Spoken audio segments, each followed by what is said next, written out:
kasama pa rin natin si Kuya Yani. Kuya Yan, kwento mo na lang sa amin kung paano ka na-discover. Buti nasabi mo yan.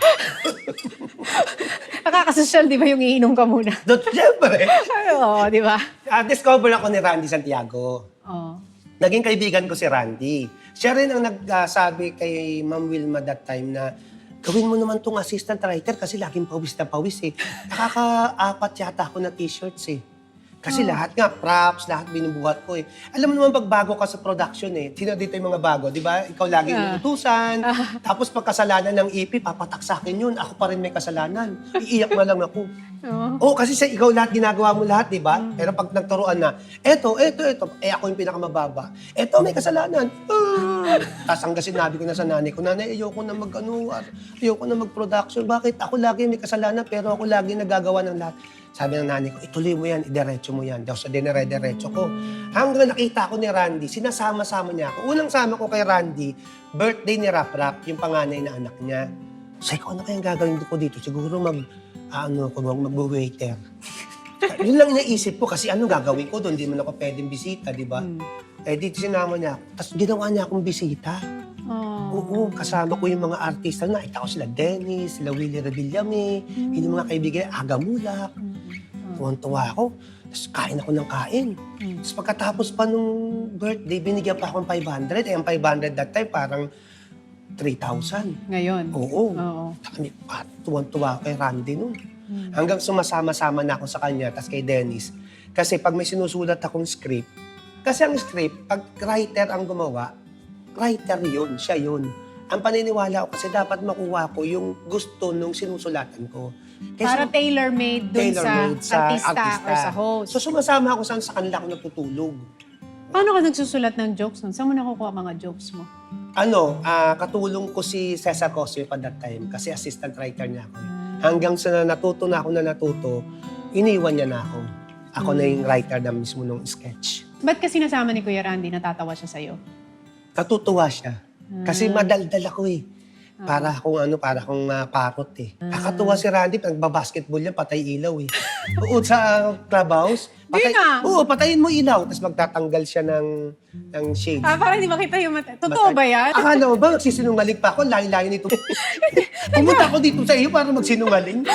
Nagbabasketball, walang ilaw. Walang ilaw. Eh, paano niya nakakita yung ring tsaka yung bola? Mas lalo niyang hindi makikita pag may ilaw, tapos naka-shades siya.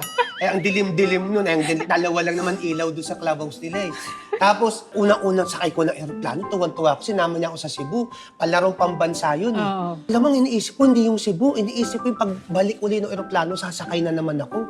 Ganun ako may picture pa ako nun eh. Yakap-yakap ko yung hélice. Tuwan-tuwa talaga ako nun, nung unang-unang sakay ko. Siya nagpaano sa akin.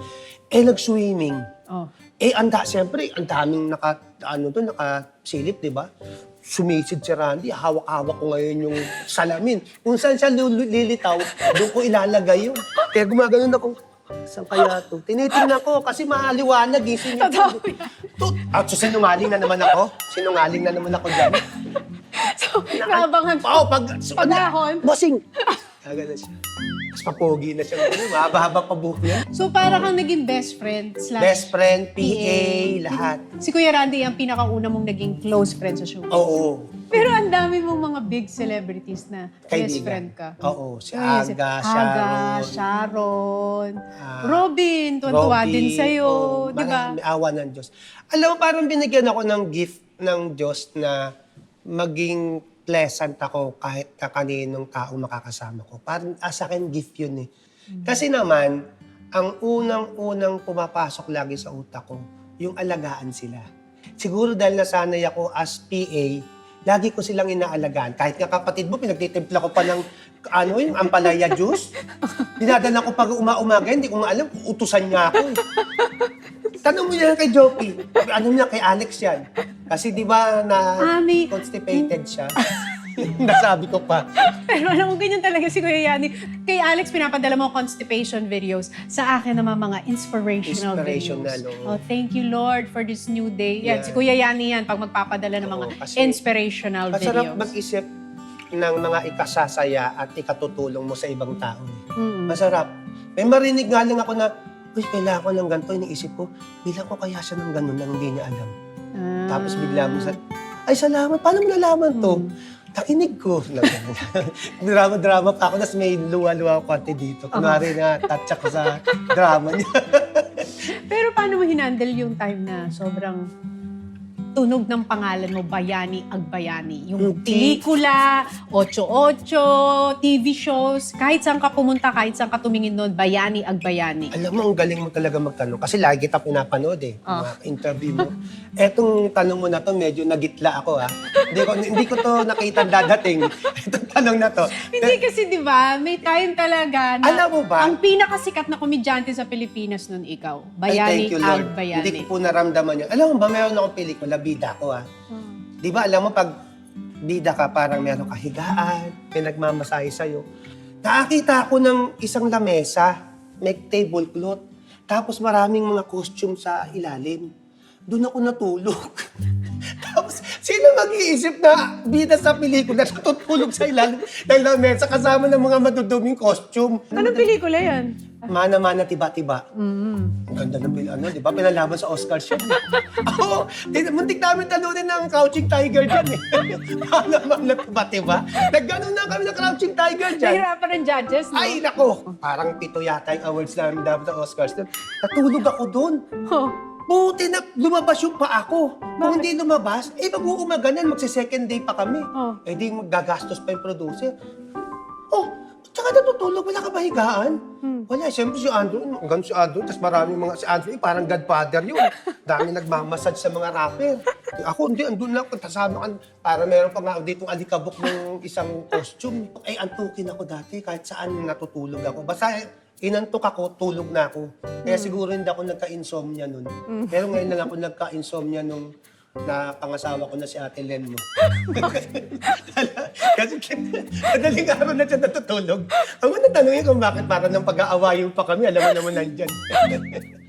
Minsan, So, na siya parang hindi mo ninamnam yung fame. wala talaga ako nararamdaman. Sumisigaw na sila, Bayani Agbayani. Isipin mo like Jollibee commercial pa ako, 6. Hindi ko nga alam yung commercial. Pag may commercial ka, sikat ka na pala Nabublusit pa ako sa ko, ang tagal naman ng shooting na ito.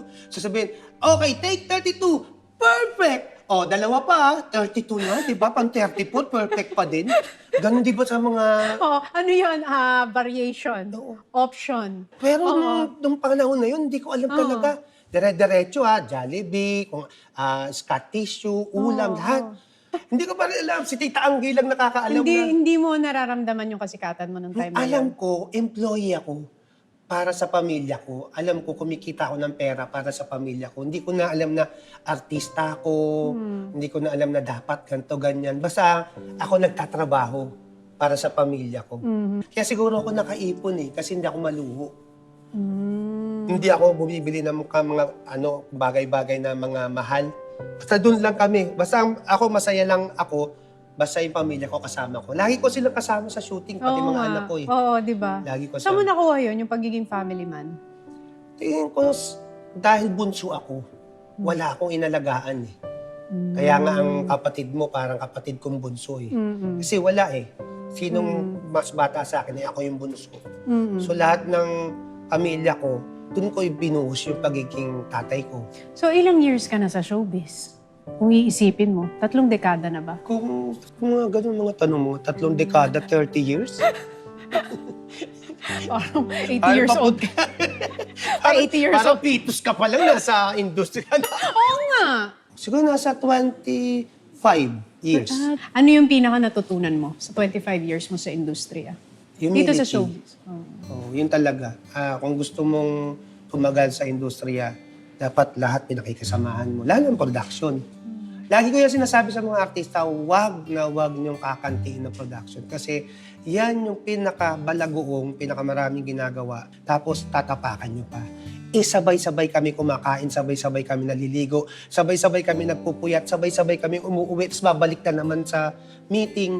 Sila ang unang dumadating, tsaka huling umuwi. Yun ang natutunan mo, humility at tsaka maging mabait ka sa mga katrabaho. Trabaho mo at saka mahalin mo yung pamilya mo. Ba't may naging bad experience ka na?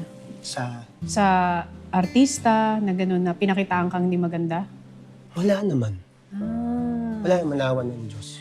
Ano yung mako-consider mong lowest point ng buhay mo sa showbiz? Meron bang ganon? Sa showbiz, wala. Nung mawala nanay ko, yun yung lowest point. Nasa industry pa. Alam mo, ang pinaka malungkot na momento ng buhay ko, pag may sakit sa pamilya ko. Pag may sakit ako, may sakit anak ko, may sakit nanay ko, lahat ng pamilya ko. Yun ang napakalungkot ako. Kasi yung hindi ka kumakain sa oras, hindi ka nakakabili ng gusto mo, madali yun eh. Mapagtatrabahuhan mo yun. Pero yung pag may sakit sa pamilya mo, ang lungkot-lungkot ko doon, sobrang lungkot ko. Ayoko nung ganun, gusto ko malulusog kaming lahat. Health is wealth para sa'yo. So, nung bata ka, di ba sabi mo wala kang ibang pangarap? Ngayon ba may pangarap ka na? Pangarap ko para sa mga anak ko na lang.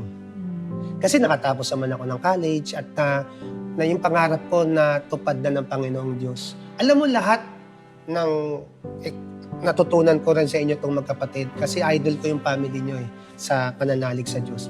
Lahat ng nangyayari sa akin, lahat ng dumadating sa akin, ang paniniwala ko hanggang ngayon, galing lahat yan sa blessing ng Panginoong Diyos. Lahat.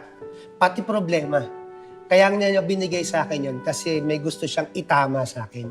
Kaya niya binigay sa akin yun kasi, yun nga, kinakalabit ka o baka nakakalimot ka na. Kaya walang nangyayari sa buhay ko na hindi galing sa Kanya. Whether mabuti o hindi mabuti. Lahat, yun ang paniniwala ko until now. At saka, sinishare yan ng daddy ko, at saka yung kahit na mga masasama na ginawa sa'yo ng kapwa mo, gagawing mabuti ng Diyos para sa'yo. Laging sinasabi ng daddy ko yan sa akin. Siya talagang magtatanggol. Mabuti pa nga yung hindi ka nalang kikibo kasi siya gagalaw Kasi pag kumibo ka at nagkamali ka pa, baka hindi na siya gumalaw. Ikaw sabi ko sa'yo, ako na lang bahala sa'yo Daldal ka pa ng daldal. Kaya mabuti pa yung tahimik ka na lang. Tsaka yung lagi ka mapagpakumbaba, talagang itataas ka niya. Marami pa tayong pag-uusapan sa aming pagbabalik.